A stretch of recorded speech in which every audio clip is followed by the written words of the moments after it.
So now it's time for the awards. It is an awards celebration, and I really love this part of the annual conference. Now, for those of you who've been to the event when it was, at Pullman pre-COVID, this is when we'd be having a raucous raffle going on. There would be wine pouring. So, someday we'll get back to that. But the wonderful thing is we get to spotlight these heroes of the CFRI community in a way that we wouldn't have been able to otherwise, so that we can all share in this joy. So each year we solicit nominees from the national CF community for 2 annual awards. And one is to recognize our volunteer of the year. The other is for our CF professional of the year. And this is completely dictated by the community. The nominations come in from around the country, and then we have a panel that ranks the names. And the panel is comprised of the winners of these awards from the previous 5 years. So it's a continually changing cycle each year. And the first award we'll present tonight is the David Stuckert Memorial Volunteer of the Year Award. And David Stuckert was a phenomenal CFRI volunteer. An adult with CF, he served as president of our board, edited our first newsletter, and offered unflagging support for our annual conferences, then CF camps, then later CF retreat. David died of CF in 1989 while in his late 20s. In his short lifetime, he never stopped working toward a cure, nor supporting those around him with CF. And so this award has been named in his honor. And the winner of this year's Dave Stuckert Memorial Volunteer of the Year Award is the sister of an adult with CF. She's been an active volunteer with CFRI for over a decade in a wide variety of capacities. She serves on CFRI's Summer Retreat Committee, the adult retreat, where she plays a key role in program planning while designing retreat marketing graphics. She's incredibly talented. In addition to the retreat, she actively participates in CFRI advocacy events and serves on our gala committee. This woman is an inspiring and dedicated volunteer. She's a team player who brings warmth, good humor, and humility to her work. While she initially volunteered with CFRI out of love and support for her brother with CF, she's now a fully integrated member of the community who is beloved by all who know her and have the honor of working with her. We are delighted to recognize Marina Gonzales as the Dave Stuckert Memorial Volunteer of the Year. Congratulations, Marina. Yay. Well, thank you. I'm really honored to be recognized by such a remarkable group of people. I'm so proud to be a part of this community. And while I'm grateful to be seen for all I give to CFRI, the truth is serving this community has been such a privilege. It's incredibly rewarding, and it truly brings such purpose and joy to my life. I'd like to start by thanking the conference committee for putting together such an awesome virtual event this weekend. It takes such a tremendous amount of work and coordination to execute something like this. And I really appreciate everyone for all of the time and effort you spent making this happen. I couldn't have been more inspired by the discussions and the people I've seen over the last couple of days.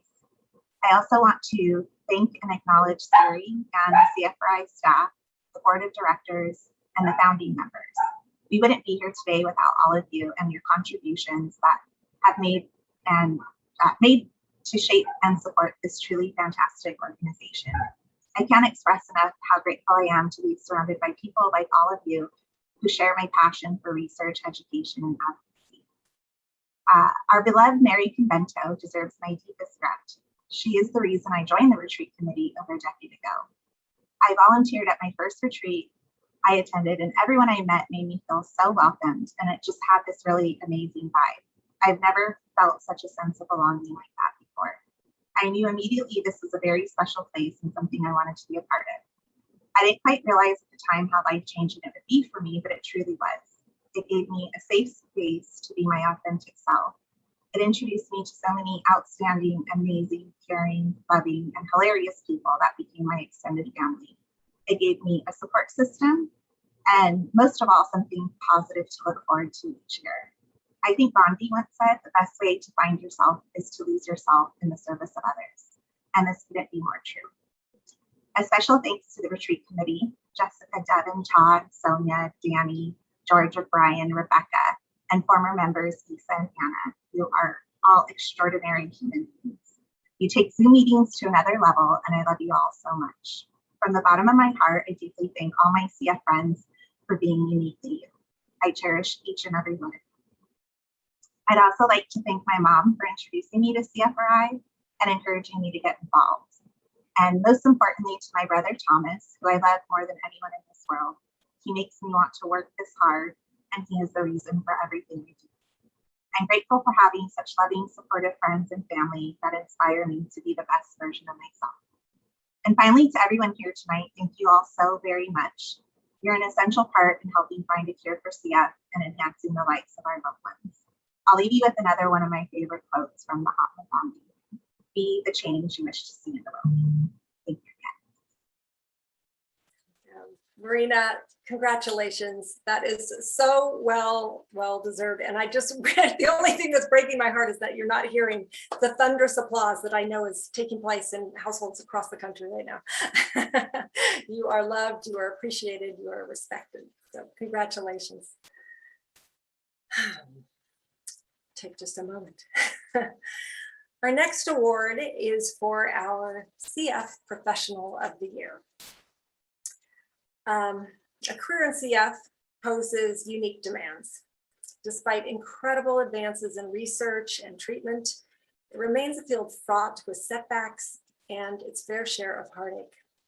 Our annual Professional of the Year award honors our professional colleagues who remain steadfast in their commitment to improve the lives of those with CF. This award celebrates their dedication as well as their excellence in the field. This year's Professional of the Year award goes to a member of Stanford Psychosomatic Medicine faculty who also serves as a mental health coordinator for the Adult Cystic Fibrosis Clinic at Stanford, where she helped to establish the center as a model of excellence in CF mental health care. She has co-authored and authored many articles on the psychiatrist's role in transplant, and recently co-edited 3 books for patients and families addressing cystic fibrosis, transplant, and COVID-19. This professional has volunteered with CFRI for many years, presenting on CF and mental health issues while promoting CFRI's counseling and quality of life programs. Since March 2020, she has generously shared her time and expertise to moderate a COVID-19 support group attended by CF community members from across the country. And of course, when she first volunteered in March 2020, we all remember, we didn't think we'd be in this long. And yet she has been unwavering in her support of this community that participates in this group. Our CF Professional of the Year has impacted countless people living with CF, and we are so delighted to honor the fabulous Dr. Yelizaveta Sher. Congratulations, Dr. Sher.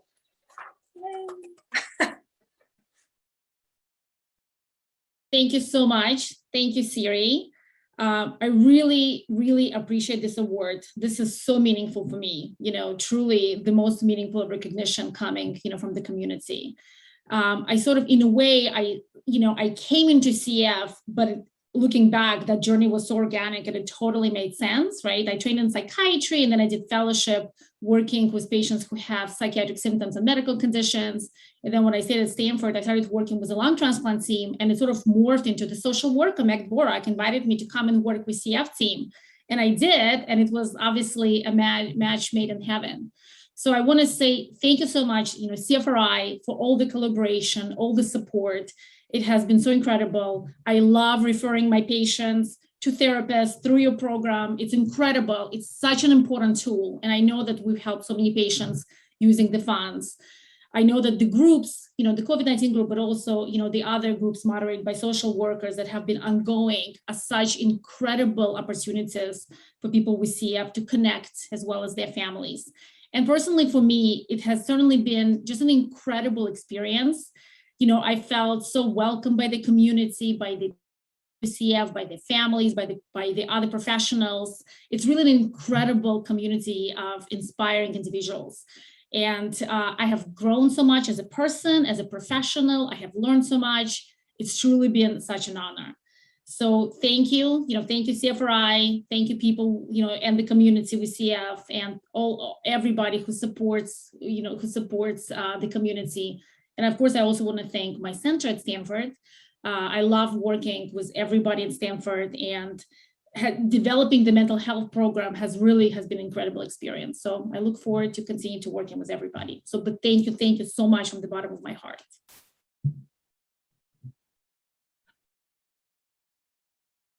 So very well deserved. And, we've had these support groups that occur monthly for many years. Because the need was so critical when COVID first hit and shelter in place and all the stress, Dr. Sher said, "Oh, I'll do this weekly," and literally spent, I think it was 9 months. She met every week with this group from across the country. And then we started it every 2 weeks to try and wean people. But I think everybody would meet with Dr. Sher every week if we could still do that. Such an incredible gift. And, I think I speak for everybody. We notice the care providers who show up, that it is beyond just in clinic. There are those special people who come to the events and really show their support in many ways. And so we are grateful to you, Dr. Sher, and to all of you. And I will thank Meg again for being the one to bring you into the team. So next, we are going to move on to the Paul M. Quinton Cystic Fibrosis Research Legacy Award. How do you feel about that, Paul? Named, of course, in Paul's honor. Several years ago, CFRI's Board of Directors initiated the Paul M. Quinton Cystic Fibrosis Research Legacy Award to recognize the accomplishments of CFRI-funded researchers whose work has impacted the field, increased the understanding of the disease, and advanced our ability to progress in our search for a cure. It was most fitting that the recipient of this award in its inaugural year was our dear friend, Paul Quinton, who discovered the basic defect in chloride permeability that characterizes the dysfunction of CF-affected tissues. We all owe a debt of gratitude to Dr. Quinton for his pivotal work. It is a point of pride for CFRI that our first CF Research Award we ever granted was to support the work of Paul Quinton. So we are really fortunate to have Dr. Quinton here to bestow the award on another inspiring researcher. So with that, Paul, pass the virtual mic to you. Okay. Am I transmitting? Okay, thank you. Well, thank you very much, Sarah. You always do me too much honor. I'm not sure where all that comes from, but anyway, it's very nice for you to be so nice to me. Anyway, I am really honored to give a brief introduction to an old friend and someone who has dedicated his life to cystic fibrosis and improving our lot. He's a fantastic scientist. And this guy, if you don't know him, you should, because he's one of the most fascinating individuals you could meet. Multi-talented and extremely likable. His name is Jonathan H. Widdicombe. And well, Jonathan, I guess, met us in, 40 years ago and joined us at CFRI. And he, well, let me tell you that Jonathan is this guy you see standing here at the end of the road. And we have this place down in Argentina. Jonathan wanted to come down there. So he came. He's the only person I know that would fly 7,000 miles, get off on an airplane with a backpack with six light bulbs, which I asked him to bring, and one change of underwear and a pair of pants. And 3 days later, he fell in the creek and got those all muddy. So he had to wander around in my wife's sweatpants for the next few days while his were cleaned. Anyway, so this is Jonathan standing there at a cattle guard. And as you can see, he's doing a very good job because there are no cattle. And so good for Jonathan. He's multi-talented. I don't know if you know, but Jonathan is really quite a historian. And in fact, I have a copy of a treatise that he wrote several years ago on a history of poverty in London. And so he's quite a historian. It's not beyond him to begin his papers with a reference that was a citation that was made or created 4 centuries ago. So if you read some of his papers, he will take you back in time to show you where he's coming from. But he was a master of bronchial epithelium, and perhaps even a greater master, probably regarded as one of the world's experts on submucosal glands, to which he has spent many years studying. And he found the basic chloride impermeability in that tissue and those glands. He also contributed much to the cell line called CalU3s, which has been used enormously or very widespread in pursuit of molecules or solutes that enhance or inhibit CFTR. It's an excellent model of cells that which contain CFTR and calcium chloride channels. So you use that. That's been used very extensively to study the phenomena that pertain to CFTR in particular. I think he introduced that along with Walt Finkbeiner and Jeff Wine and those guys about early 90s. So that's been a wonderful contribution to our field. And not only being a scientist and historian and a kind of an administrator, he's also served as CFRI's Research Advisory Committee for many years. And he gets credit for establishing the Elizabeth Nash Memorial Fellowship Program. So Jonathan doesn't sit on his fanny, and he's a very active guy. He actually even has a patent that he managed to take out in 1995, which had something to do with inhibiting sodium absorption. So maybe, I guess I would like to leave you with this. He is also a magnificent bird watcher. And I've not known many bird watchers, but Jonathan is fantastic. When he came to see us, he spent most of his time running around with binoculars looking for birds, because he wanted, there's some sort of an achievement scale in the Audubon Society, which you get some kind of a magnificent recognition after you've identified something like 500 birds. So Jonathan was running around trying to get his 500th bird while he was staying with us, and he saw quite a few. I don't know how many, but he really had the charm to come back home and then put together an album of all the birds that he saw while he was visiting us and gave it to me for my coffee table issue of Jonathan's Birds of Santa Rosa. So what else can I say about the guy? He's a magnificent fellow. If you don't know him, get to know him. He's done wonderful things for us, and he's got many talents that I'm too meager to be able to recognize appropriately. But it's my honor, and really my honor to be able to recognize Jonathan for this award. Thank you.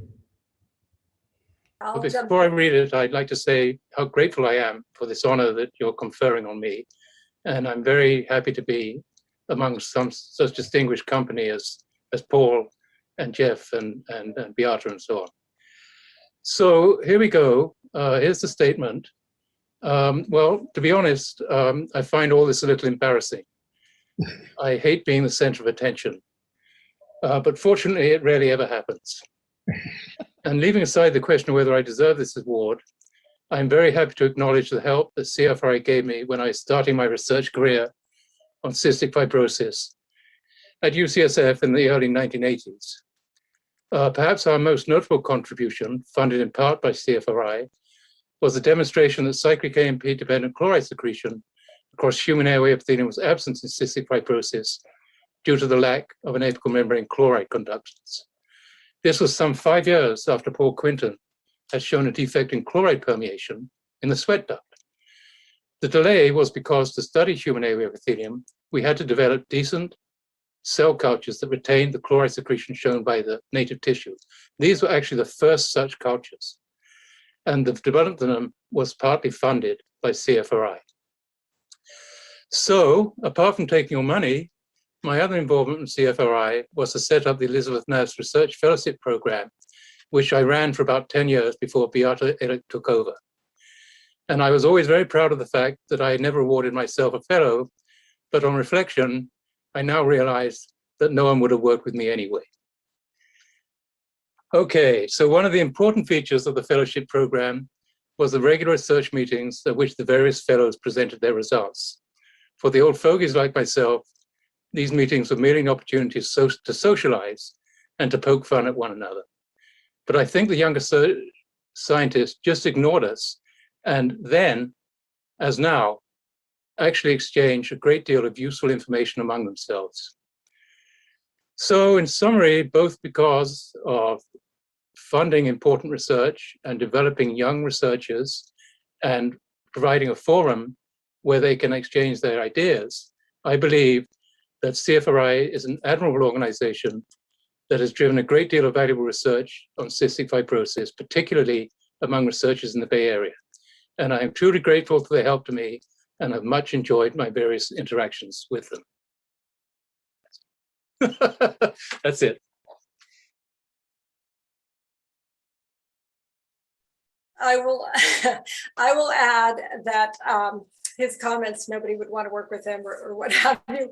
It was my honor, and it doesn't seem fair that I got the honor, but after the board of directors had selected Dr. Widdicombe to contact him and let him know that he had received this award, he was so humble. He kept saying, me? Like, why me? I had to practically convince him. And at first he was like, oh, I don't know where I'll be. And in fact, he is in England right now. And we did agree that since it's whatever time in the middle of the night in England, that he would submit his remarks. And I want to say a thanks to Beata Illich, who was the recipient of this award last year, for being the one to get on the phone with Jonathan and convince him to record his remarks. He was quite humble. So thank you, Paul, for presenting the award. And I do just want to really recognize Paul. Obviously, he has left this legacy, he's leading everybody. He's a mentor to so many. The first recipient after that, Jeff Wine has received this, Alan Berkman has received this, Beata has received this, Jonathan has received this. It's a newer award, but it's just wonderful to honor these people who have had such an impact. So next, we are going to move to the, I'm finding all my notes. I got so excited, I shuffled. So next we are going to present the CFRI Partners in Living Award in memory of Anabel Stenzel. Anna was a beloved member of our community, a strong woman with CF who lost her battle with cancer in 2013.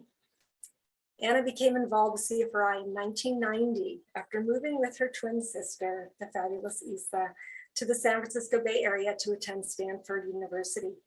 She first volunteered at CF Camp and then Retreat, ultimately chairing the committee. After her first lung transplant, Anna joined CFRI's board of directors, serving as secretary, and remained a leader on the board even as she went through her second transplant. And I had the distinct honor of serving with her on the board during those years. Anna is missed by the entire CFRI community, and we are delighted to honor her with this award. The recipient of the Partners in Living Award in memory of Anabel Stenzel is selected by CFRI's board of directors. And to be considered, one must be a person with CF, have supported CFRI through volunteer and or fundraising efforts, and embody the qualities exemplified by Anna, including courage, initiative, determination, adherence to medical regimen, community service, and positive coping.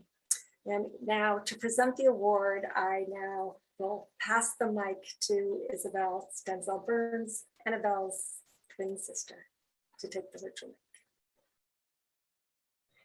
Thank you so much, Siri. Thank you for that lovely description of Anna. And I'm very proud to present this award to the fabulous Jacob Fraker.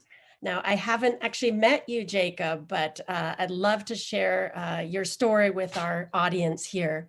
Jacob is a legislative aide for California State Senator Susan Eggman, where he serves as a legislative consultant for the California Legislative LGBTQ Caucus. An adult with cystic fibrosis, Jacob first volunteered with CFRI, then served as CFRI's legislative analyst. After which he earned his master's degree in social welfare from UC Berkeley. Jacob completed his first year's master's internship with CFRI, where he was involved with advocacy as well as CFRI's quality of life programs. We did not want him to leave. But in 2020, Jacob was hired as the legislative aide for Assemblymember Eggman, and then joined her staff upon her election to the Senate, where he now advocates for CF, rare disease, and the LGBTQ communities. He is the state lead for legislation to create a rare disease advisory council in California. Jacob serves on CFRI's CF Adult Advisory Committee and is an engaged member of our community. Jacob has furthered CF and rare disease awareness at the state level while consistently supporting CFRI. At his core, Jacob is an empathetic and caring person whose professional and volunteer work are all laser focused on lifting others up and ensuring respect and inclusion for all. Jacob embodies the spirit of this award and my sister Anabel's memory. She always had a strong sense of justice. So Jacob, this is extremely fitting for you to receive this award. And a little side note, I'm so grateful and proud to have a fellow MSW receiving this award. So thank you, Jacob. Siri loves you, and that means I love you. So I'm grateful for you to receive this. Thank you so much. Wonderful to virtually meet you. I'm excited to meet you in person. And obviously, thank you so much, Siri. To be honest, it seems a little strange to me to be receiving this honor today, even though CFRI has always been a part of my life. It was the organization my mother turned to for support and answers on how to give my brother and I the best lives possible for as long as possible. My grandparents, aunts, uncles, and cousins have all donated money and attended this very conference for years. But I have to tell you, I was still very nervous when CFRI reached out to me in 2017 after hearing from my Aunt Di that I would be doing an internship in the state capitol. But that email would begin a relationship that would change my life forever. One email that, if things keep going the way they're going, will have delivered to the rare disease community the creation of a rare disease advisory council here in California, and hopefully be the start of what I hope is a long and deep conversation in the state around supporting the rare disease community. It fills me with such pride and joy to be able to have found a way to turn my CF into a tool for creating a better world. This award is a powerful reminder of how CFRI has forced me to change my perspective on life. You see, the catalyst for all of my work has always been the pursuit of normalcy. I wanted so bad as a kid to just be normal, if only for a day. No pills, no therapy, no hospitals, no burden. I just wanted to be like everybody else. And for the longest time, that was my end goal. That's how I would know if I succeeded. But the opportunity to work with you all has made me rethink what I'm fighting for. For how can I pursue normalcy when the people I'm dealing with are such extraordinary people? You are all so innately exceptional. The resiliency, the ingenuity, the passion, and the love I have seen from all of you has humbled me beyond measure and held me accountable to where I set the bar for myself and my work. I seek to use this award to recommit myself to delivering policy work that is on the same level as though it is intended to serve. And to that end, I have a lot of work to do, but I'm eager to get started. And so I thank you so much for this honor and for letting me be of service to you all.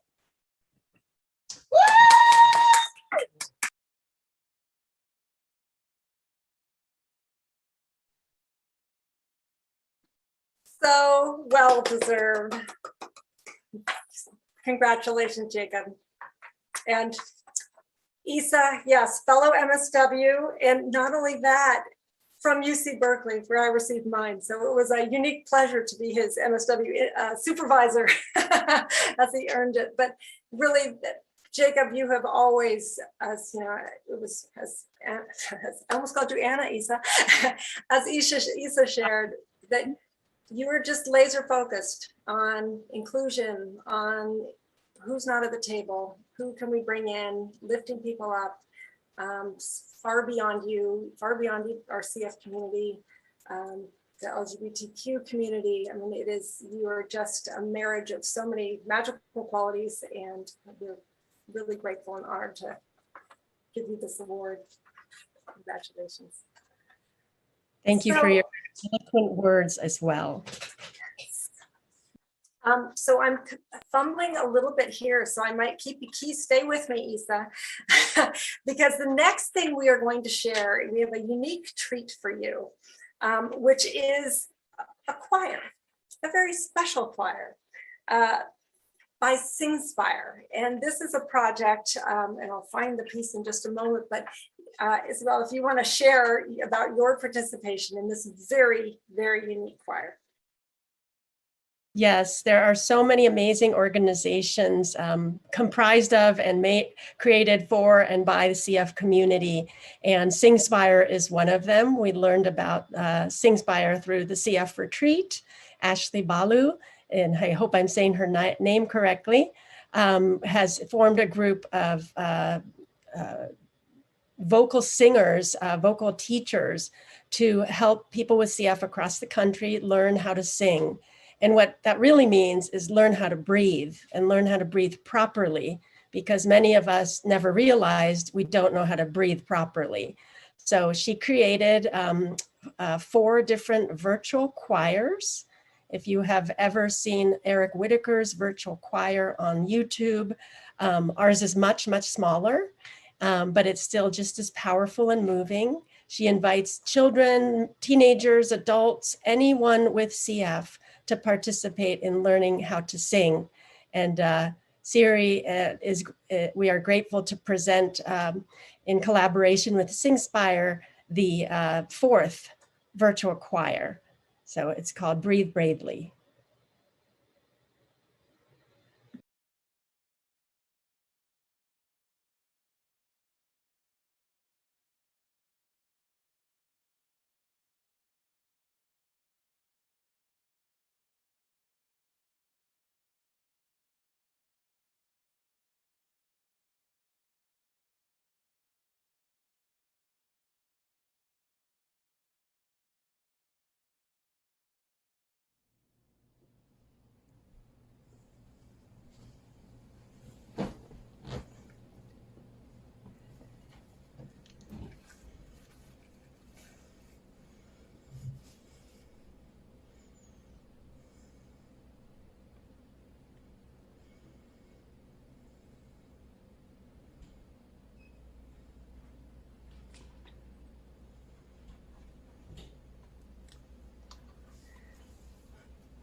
sky.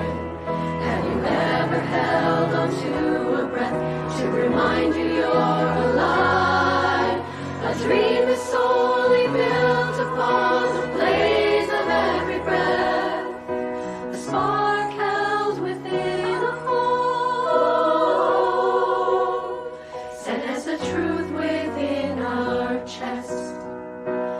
We are living a life that was once thought out of reach, a dream of which a truth is held in the hearts of each. Entangled in the stars is a hope that defies. The spark that fuels hope's flame comes from every breath inside. Inside. Place my hand over my heart. I feel it sing. The rhythm of life to each breath I cling. Be brave enough to free those dreams onto the stars. It's because you're still believing you're alive despite these scars. A dream is solely built upon the blaze of every breath. A spark held within a hole. It begins within your chest.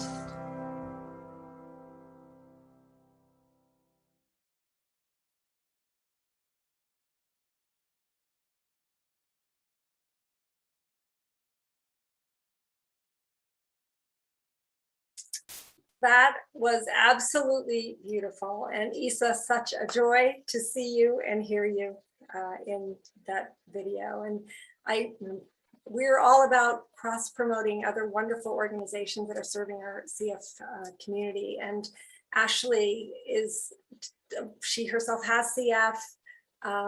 She always was a singer. She actually said, we've done these podcasts with her, and she's found the art of singing became a way for her to combat the stresses of CF, both mentally and physically. She knew for every measure that was sung, she was still alive. She was beating CF at its own game. She was still breathing. CF may have strived to steal every breath, but it could not silence the song that resounded within her heart. And she went on to face tremendous challenges, massive hemoptysis, lung function at 25%, struggling to get through a graduate program. And it ends up, she worked incredibly hard with her care team and managed to come back. And so she launched Breathe Bravely, where people can do their voice lessons. And this is not for people who think they're going to go on and sing on stage, though some may. It is for the art of singing and the dealing with the stress and the joy that comes from just unleashing that. So Singspire, that choir, is a project that has come out of that. So in the digital program, you can see there's a thing about the program. So Isa, thank you for bringing this to us. And again, so beautiful. And there are other videos, other choir videos that you can access on the site. So we unbelievably kind of moved quickly through our awards ceremony. But this does not mean the evening is over. And as we proved last year, you truly can have a dance party on Zoom. And I have to say, for the in-person conferences, for those who have not been able to attend them, the Saturday night dance party is just pure joy, because the last one we had before COVID, and I looked around, and there were two brilliant CF researchers dancing. And then members of the pharmaceutical community dancing, and then parents of kids with CF dancing, and adults with CF dancing. And I thought, this is what this conference is all about. It is that amazing information, but then that coming together as a community. It's that it is patient-centered. We are all equal. We are all together in this community. So, and I will say that it really came about because of our dear friend, Emily Scheller, because she presented one year at the conference. And when it was over on Saturday, we had this final award ceremony, we had a raffle, and everybody's having fun. And then I was like, well, what do we do now? And so we talked, we've really got to have dancing. And so Emily, true to her word with the Rock CF Foundation, ended up sponsoring the next year's dance party, including beer, because that was the other issue. Too much wine at CFRI conferences. Where's the beer? And so a tradition has been born out of this. And so even though we are virtual, last year, like, can we pull this off? Is this going to work? Let's just try. And I can assure you, the dance party went longer than the scheduled hours. We did dance. And so I give great thanks to Emily Schaller, and I'll let Emily talk about her amazing organization. I have to say, I was super honored to participate in one of her foundation's biggest events, the half marathon, and went out to Michigan and got to see her in action, absolutely the mayor of her community. So it was a delight. So I'm gonna turn the mic to you, Emily, to say a few words. Sherry, hopefully you'll be back in 2022. Rock CF is coming back for the race in 22. Hopefully the conference, we can be back in person. But the virtual conference has been amazing the past couple of days. But tonight's awards ceremony, like, I've been crying the whole time. Jacob, when you're ready to run for office, we're here for you. I actually thought you were going to announce that tonight. So we're here for you. Incredible. And this, you got the Sing Spire crew. I didn't know so many of my friends could sing like that. It's just so great to see so many. I mean, all of our other friends from other nonprofits are signed on right now watching, and we all celebrate each other and work together to enhance and enrich the lives of those living with CF and their families. So it's so inspiring. I love this conference. The dance party is incredible. If you don't get your step goal in during the conference, you definitely get it in at the dance party while even eating a cookie and perhaps drinking a beer at the same time. Devin, looking at you. So while we can't be in person this year, dancing and sweating all over each other, we're going to do it in the comfort of our own homes, like we did last year. And if you're lucky, I'll even take a screenshot and make you my cover photo on Facebook, like I did of Devin last year. So let's have some fun. We got some great music lined up. I think we've got some Whitney Houston, some Duran Duran, a bunch of stuff. It's so great. I'm honored to celebrate with you guys tonight and all the achievements that CFRI has been a part of this year, but then of the whole community to continue on through these 2 crazy years and see a bright future down the road, which is where we're heading. So now I think is when we dance. But real quick, Paul, I think you were when you were talking about the coffee table, maybe you were referring to the coffee table book about coffee tables from Seinfeld. So anybody who watches Seinfeld will get that. If not, let's party, let's dance, let's have a good time. And I'll see you guys on the dance floor and definitely tomorrow. Let's have some fun. Thank you so much, Emily, for all you do. You just bring joy wherever you are. To know you is to love you. To be around you is to smile.